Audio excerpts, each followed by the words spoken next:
होलिका दहन केवल लकड़ी जलाने की रस्म नहीं है, यह अहंकार, ईर्ष्या और बुराई के विनाश का प्रतीक है।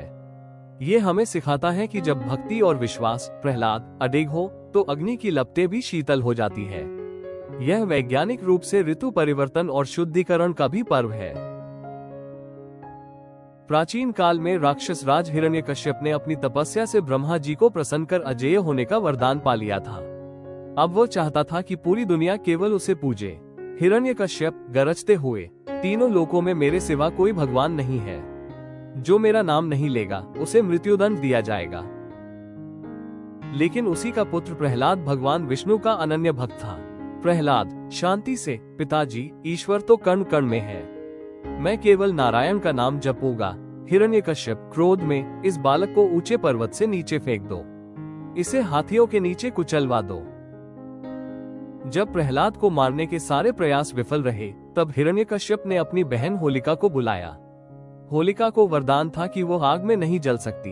होलिका, भैया चिंता न करे, मैं इस बालक को गोद में लेकर चिता पर बैठूंगी, मैं बच जाऊंगी और प्रहलाद भस्म हो जाएगा। होलिका प्रहलाद को लेकर धधकती आग में बैठ गई। प्रहलाद आंखें बंद कर ओम नमो नारायण का जाप करने लगा। अचानक हवा चली, होलिका की चादर, वरदानी वस्त्र उड़ी और प्रहलाद के ऊपर आ गई।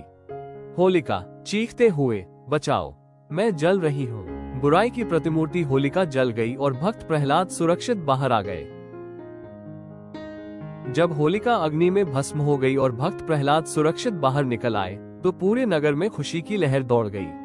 लोग हिरण्यकश्यप के आतंक से डरे हुए थे, लेकिन प्रहलाद की जीत ने उन्हें विश्वास दिलाया कि बुराई चाहे कितनी भी शक्तिशाली क्यों न हो, सत्य के सामने वह राख हो जाती है। खुशी का जश्न। अगले दिन सुबह लोगों ने उस जीत का जश्न मनाने के लिए एक दूसरे पर रंग और गुलाल डालना शुरू किया। उन्होंने नाच गाकर और मिठाइयां बांटकर अपनी खुशी जाहिर की। तभी से यह परंपरा चली आ रही है। पहली रात होलिका दहन, हम अपनी बुराइयों, अहंकार और नकारात्मकता को अग्नि में जलाते हैं। अगला दिन धुलेंडी, रंग, हम अच्छाई और नए जीवन के रंगों का स्वागत करते हैं।